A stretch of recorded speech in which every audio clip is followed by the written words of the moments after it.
Welcome back, ladies and gentlemen, to our final keynote session for day one. And I'm very, very delighted to introduce Her Excellency Vicki Treadell, who is the British High Commissioner to Australia. Vicki has been in this position since the 13th of March 2019. She's head of the UK's Oceania Network, and the High Commissioner is the UK's representative as a Commonwealth nation. She's held previous roles in the Foreign and Commonwealth and Development Office before she began her Foreign Service career in 1979. Most recently, Ms Treadell served as British High Commissioner to Malaysia and New Zealand and Deputy High Commissioner to India. We started today talking with my counterpart from Universities UK, and we looked enviously upon some of the more positive signalling we've heard from the UK government in the last 9 months or so. So delighted to have our final keynote from Her Excellency Vicki Treadell join me in welcoming her to the University's Solution Summit stage today. Thank you.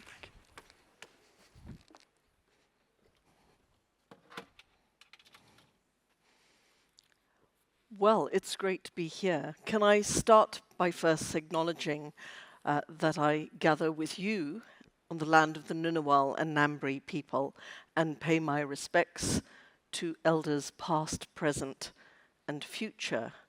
And may I also acknowledge all First Nations of Australia and First Nations friends and colleagues who may be in this wonderful theatre with us today. And I guess as the British High Commissioner, making that acknowledgement of country has particular resonance that is not lost on me.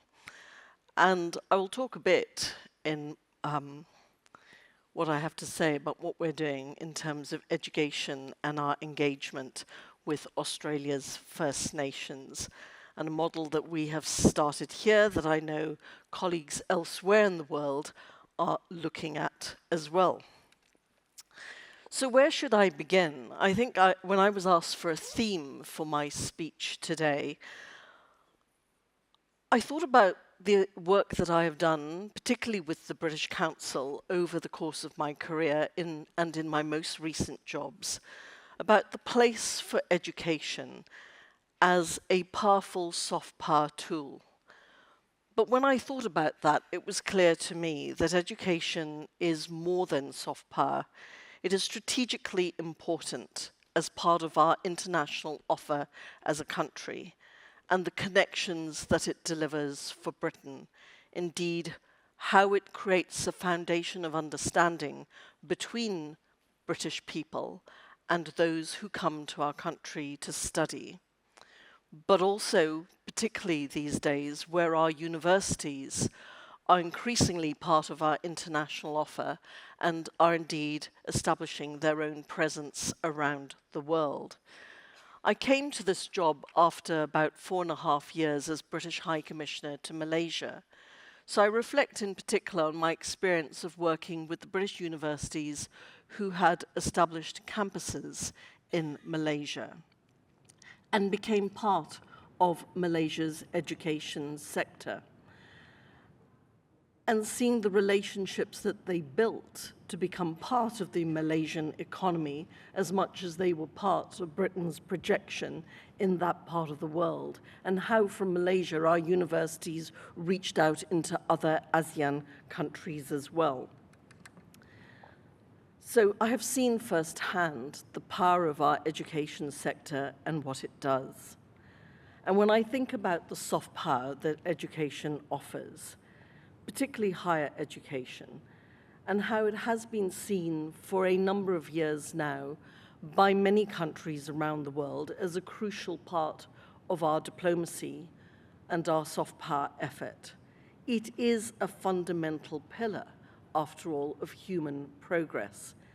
Education as soft power, but education as a vital part of our reach and our influence and our connective tissue with the world. And if you look at the set of issues that represent soft power, whether it is education or culture or engagement or the digital cyber world and how we push that agenda, an enterprise, or what our economies represent, or the role of our governments. Education itself feeds into all those other elements. And when I think about the many people, world leaders that I've met, ministers or prime ministers, captains of industry, leading women, leading their organizations that I have met in India, in Malaysia, in New Zealand, here, and on my travels in the Pacific, the number that I've met who had a British education experience, whether a short course, whether a first degree, whether a master's or PhD. And then when they talk about my country, that sense of affinity, of a connection, of an understanding, of the happy memories that they carry from their student days. That's what we mean when we talk about our people-to-people ties. Many ambassadors and high commissioners stand up and make that reference, our people-to-people connections. And one of the greatest sources of our people-to-people connections is that education experience that people from around the world have had in our country. And if I sort of think a bit more about soft power and its relevance to the work that we do, I came across a reference to when the concept of soft power was first developed. It was developed by a US political scientist called Joseph Nye. I'm going to quote something of his, particularly in the new world reality that we find ourselves in right now. He said that soft power for him, or his definition of it, was the ability of a state to affect others, to obtain outcomes which one wants through consent rather than coercion, a capacity to persuade others through the power of attraction rather than hard power or the carrot and stick approach of military might and economic coercion. It seems to me right now in this world today, we need to rebalance soft power with hard power because the two are important, but one on its own does not lead to a good place. Nye himself surmised that you need a balance between soft and hard power.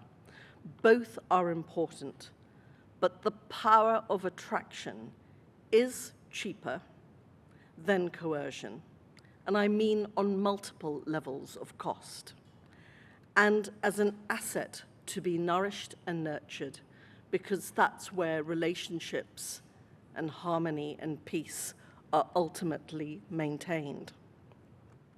So for us in Britain, and particularly, I think, successive governments have returned to look at soft power, and indeed our new Labour government has done just that, and established a new council to look at how Britain does soft power globally, to really analyze what our assets are as a country, including the place of education and higher education in particular, but also our cultural offer, the incredible work of our British Council, which is our cultural arm.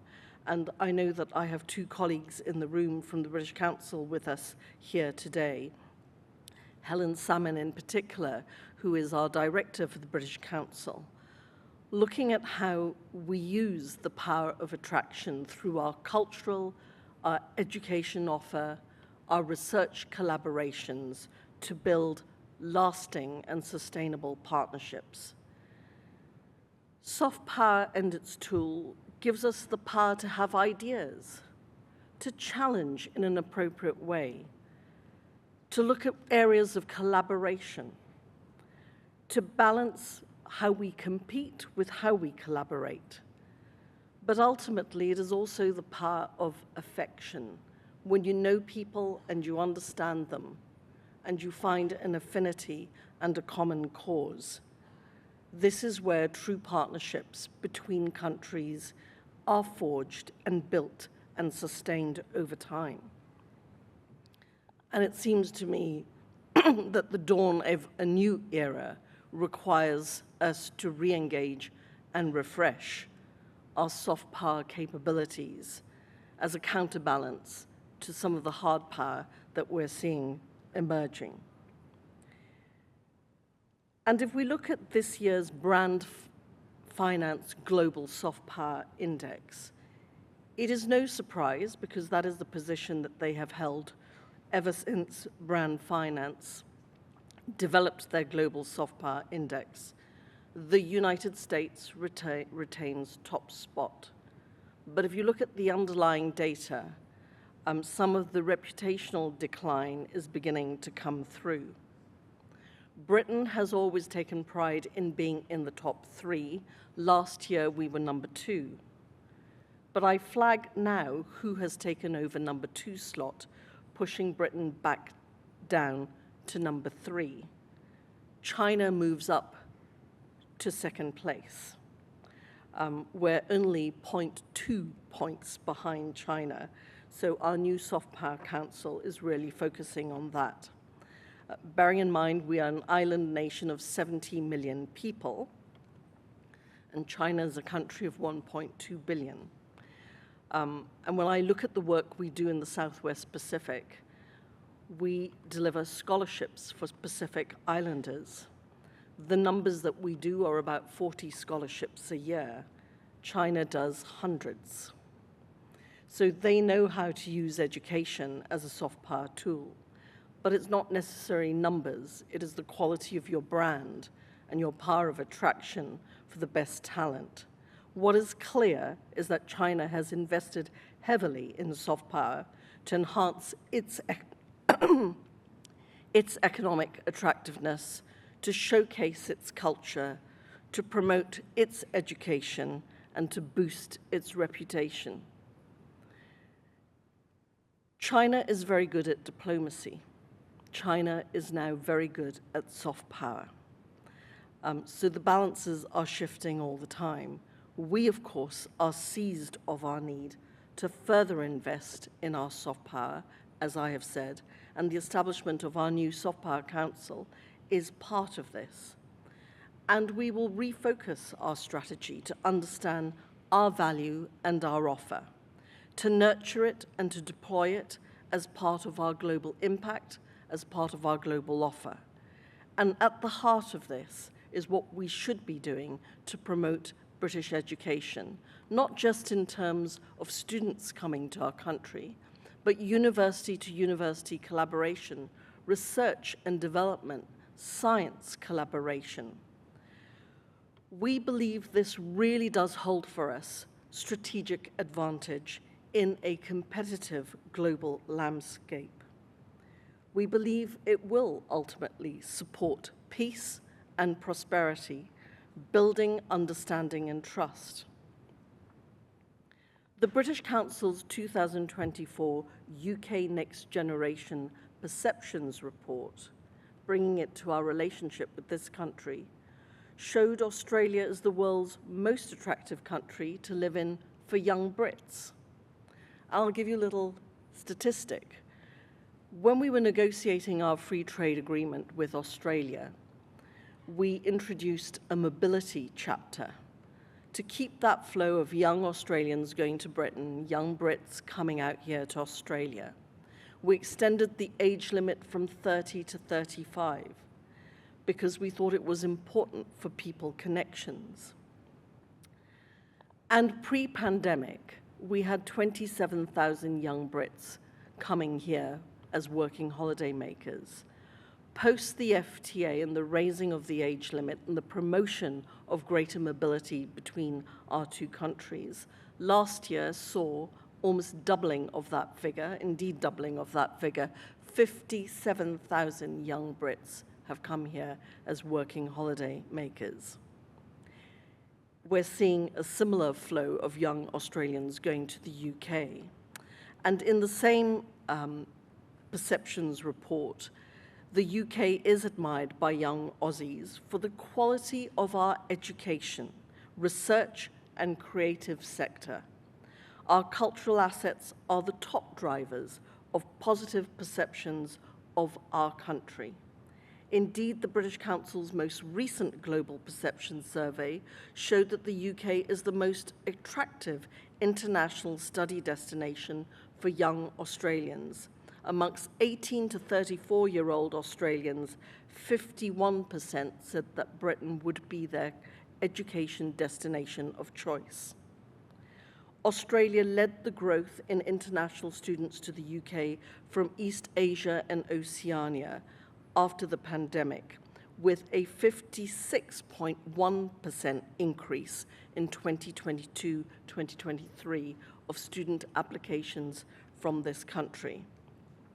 This has since consolidated, but the growth and the power of the attraction of the UK education sector is evident from that data. In return, when we left the EU and we took the scholarship scheme that we did for young Brits going to Europe and turned it into the Turing scheme, Australia has become the fourth most popular destination for British students applying for Turing scheme scholarships in the first 2 years of its operation. Young Australians ranked equality in terms of the values that young Australians regard as the most important. They ranked equality first at 36% of those surveyed. Sustainability came second at 33%, and peace at 29% as the most important values for this country to uphold. This very much mirrors the view of young British people, that affinity of values that we share. Within the G20, Australians also assessed the UK had values closest to their own country. 63% felt that way. In turn, young Brits trust Australians more than any other country in the G20. Is this accidental, or is this the projection of our soft power across our cultural offering? Whether it is our TV programs and content that is seen every day on Australian devices. I wasn't going to say just TVs. So many people watch their content on their hand devices. It's also the fact that Australia is our third largest market globally for British performers, whether they are performing artists in theatres, our musicians, our pop and rock bands.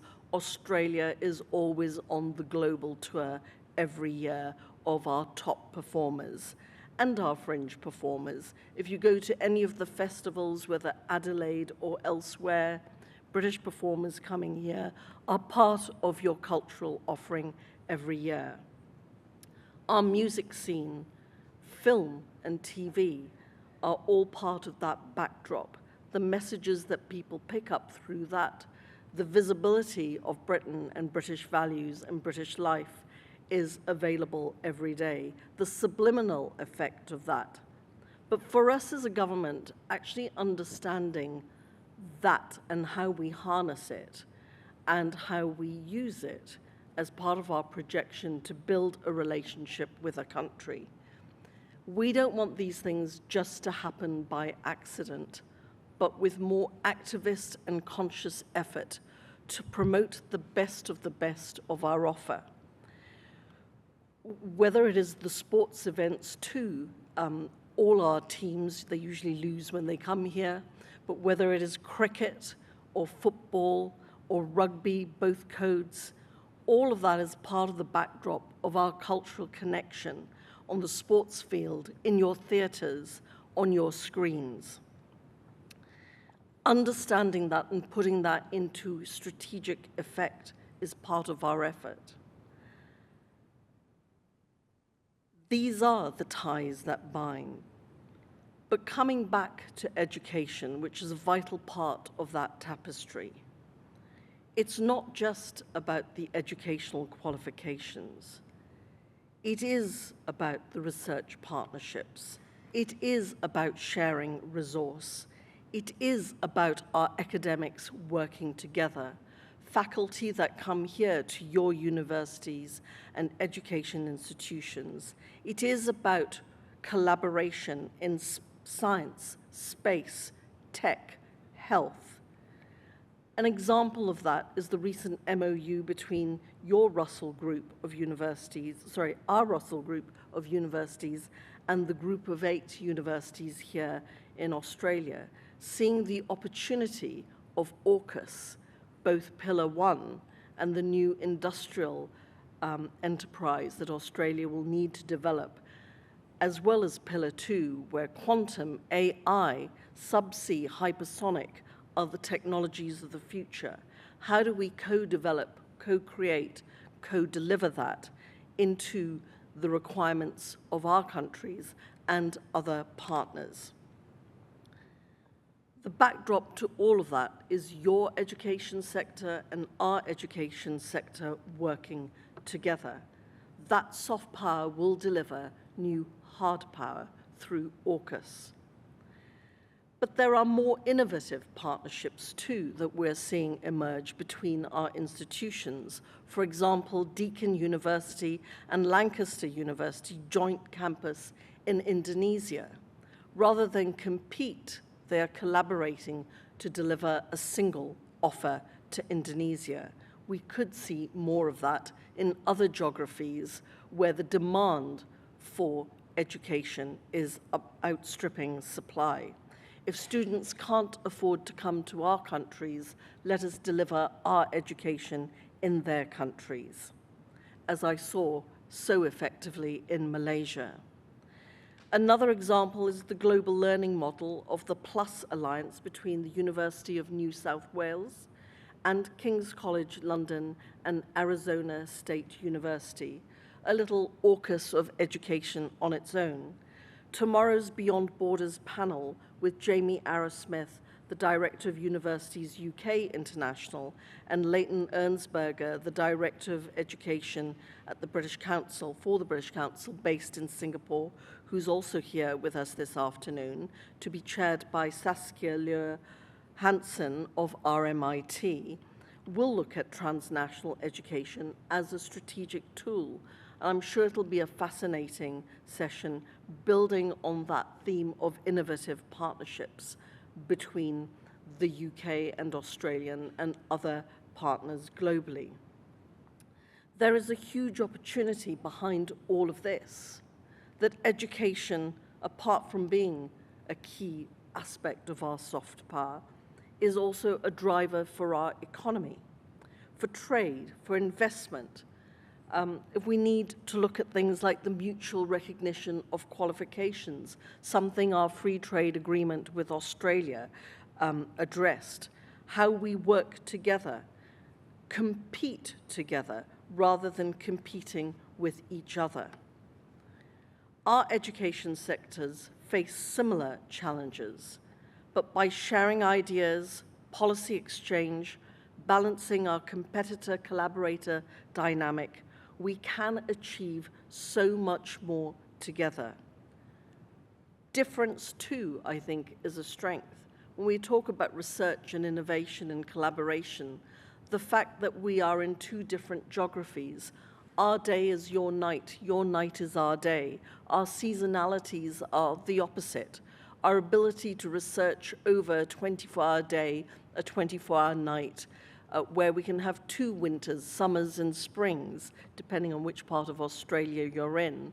If you look at something like agritech, what could we be doing 24/7, 365 days a year? That was very much a concept at the heart of the space bridge that the UK Space Agency and Australia's Space Agency signed, that we can look at the skies for a longer period every day, operating between the UK and Australia.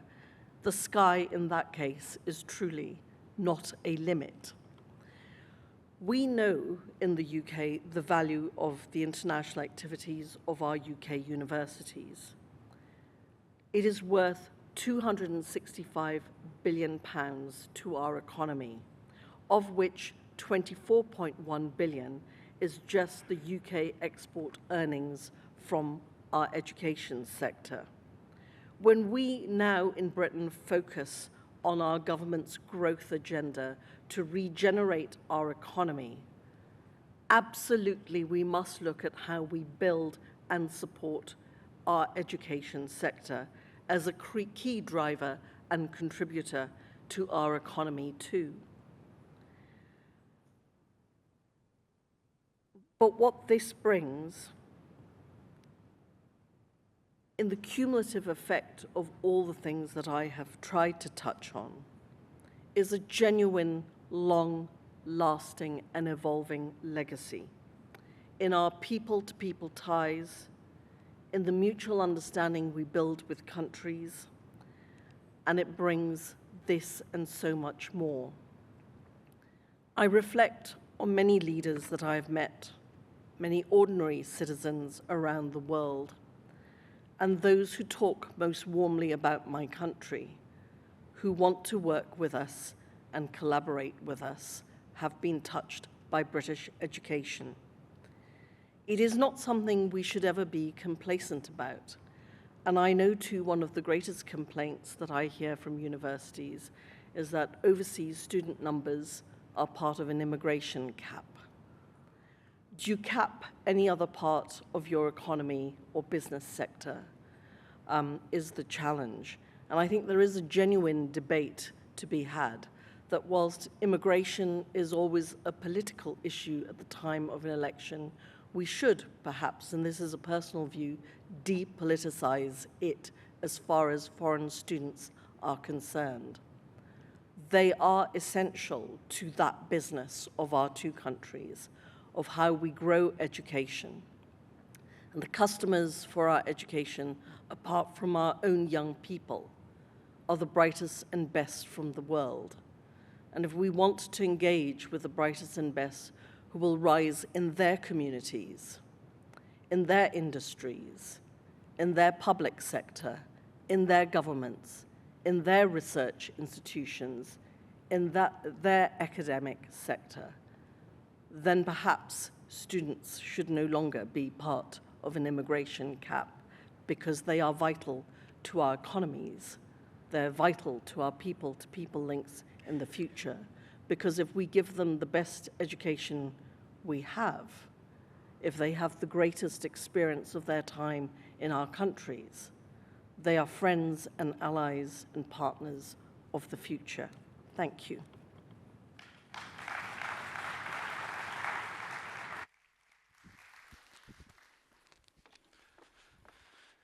Well, thank you very much, High Commissioner, for those fighting words, which I'm sure resonate with this audience a lot. We've got about 8 minutes for a few questions, but I will take Chair's prerogative. You finished your keynote talking about the link between migration and international student numbers, something we're all too familiar with here in Australia. We've busted that nexus up and we've put it back together, and then we've had obviously politically charged debates around that issue. You've also experienced a similar political up and down on the role of international students coming into the UK. How do you think that impacts on the soft diplomacy efforts when we have a kind of in then out approach from both of our countries on international students? I suppose the challenge for both our governments is to arrive at a consistent place that we then maintain. Because if we, as we all, I think, recognize the power of our education sector, you have to look at the ability to free it up to really maximize the opportunity that it offers, not just for the sector itself. You know, we know that there are some degree courses that we deliver in the UK that we simply wouldn't be able to do if it were not for the international student body. Without them and just Indigenous students, we probably couldn't afford to run those courses or have the faculty to do it. And do you think that getting the social licence buy-in from the UK public is a challenge when the government send these changing signals compared to what the outward focused government line is? As in all things as a diplomat, if you don't have the debate, and if the debate is not informed, and if you do not set out the facts, the economic argument, your place in the world argument, your global connections argument. So creating the space for an informed debate, because the only way you get social license with your people in any country is to share the facts and the information. If people see the value and they can understand it, and you depoliticize something, I mean, one can say it's the same for the climate debate and what energy transition actually means and what that opportunity on the horizon is fundamental for people to say, I'm going to support that and I'm going to back it. And you, in the UK, there's been a recent appointment, or in the last period, of a champion for international students, Sir Stephen Smith. And how do you think that role's played out? Something we've looked at asking for as a sector here and for Australia and our region. Well, I think the first thing is, it's early days, but it's great that we do have a champion. And I do think that that's a great appointment, to have someone who is going to champion something as important as that. And then, in addition, and I'll get to some of the other questions as well, this is Chair's prerogative, so it's on indulgence. But often we're told that the UK has done a tremendous job on transnational education, that you teach half of your students internationally are taught offshore, often in English language programs, which is, you kind of have the market share of, put it that way. I would hope so. We are often told by our policymakers and ministers from both sides of politics that the future is offshore.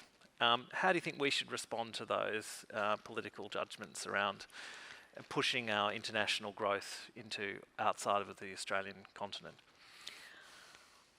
Well, I suppose as a sector, you have to decide where your growth really lies. And I don't think it's an either-or choice. Many of our universities have realized, you have a capacity issue at home as well.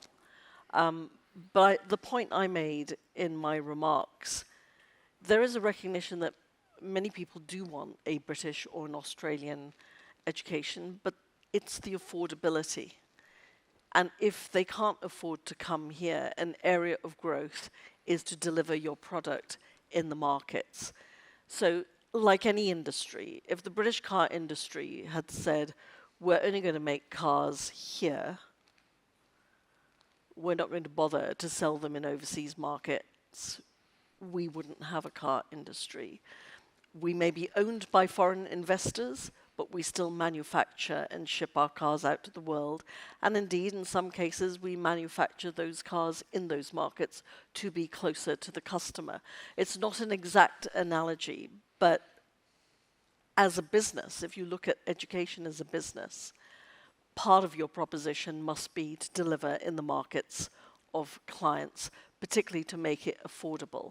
And on your business structure, how revenues go back and sustain the parent university at home. I remember talking to the vice chancellors of the universities in Malaysia about how their Malaysian presence, and indeed growing out of Malaysia into one or two of the other Southeast Asian markets, made them a bigger and stronger university back home. And when you look at mixed degree courses, maybe 2 years in Malaysia, you go and do a year in the UK, having that sort of combination of split sites for the students, that they get the best of a Nottingham degree in Malaysia, but they have spent time in Nottingham in the UK.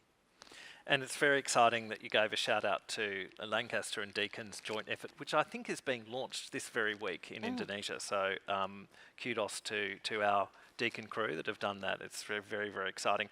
There's a question here that relates to research, and I wonder if you'd comment on the points of difference between Australia and the UK in terms of research, and how best we can complement each other rather than compete. I think what our best research universities and institutions have done is build the relationship with the private sector, who invest in the research. I know from my jobs overseas as well how major Indian companies actually funded elements of research in some of our best universities, and then the commercialization of that. I think there is something, from what I've observed, and I'm no expert, but Australia hasn't quite reached that sort of relationship with the private sector, with business, in the way that we have in the UK. We're not as advanced as we would like to be, and I think for both our countries, we have come up with great innovations in technology, but someone else always seems to commercialize it. So we're learning actually to improve on that front. But the journey we have traveled, sharing that experience, how we share policy, things we got wrong that we eventually put right. You can skip an evolutionary phase, but that sort of partnership between our institutions and the collaboration around AUKUS, where you don't just need the skills, but actually some of the technology, how you work with the major primes, I think offers huge opportunity. And I wonder, just before we run out of time, we are being absolutely disrupted with our AUKUS partner and the politics of the US at the moment. Will international education and the soft power that it brings, and knowledge diplomacy for that matter, help us keep the world better connected in an isolationist era? I think it has to, and I think that's part of the point that I was trying to make, that we need soft power all the more now as a vital counterbalance. In a multipolar world where the world order has just changed, genuinely like-minded countries who share values. The thing that holds us together, I think, is the soft power values that we share. The evidence of the British Council sort of perception surveys of what young Australians feel and think. The cultural value of our cultural offer, the things that speak to the heart and the emotion are really important, and how we use that to inform what the mind does that is balanced and is compassionate. We have a world now, I think, where soft power is all the more important, where education and knowledge, the ability to have critical thinking, to speak objectively and know the truth and the facts, is all the more important. Well, we've absolutely run out of time, but to the High Commissioner Vicki Treadell, thank you so much for joining us and finishing up day one of our Solutions Summit on such an important note. We started with the Brits and we've ended with the Brits, and it's been a wonderful day. So thank you very much for joining us today, and thank you for your time.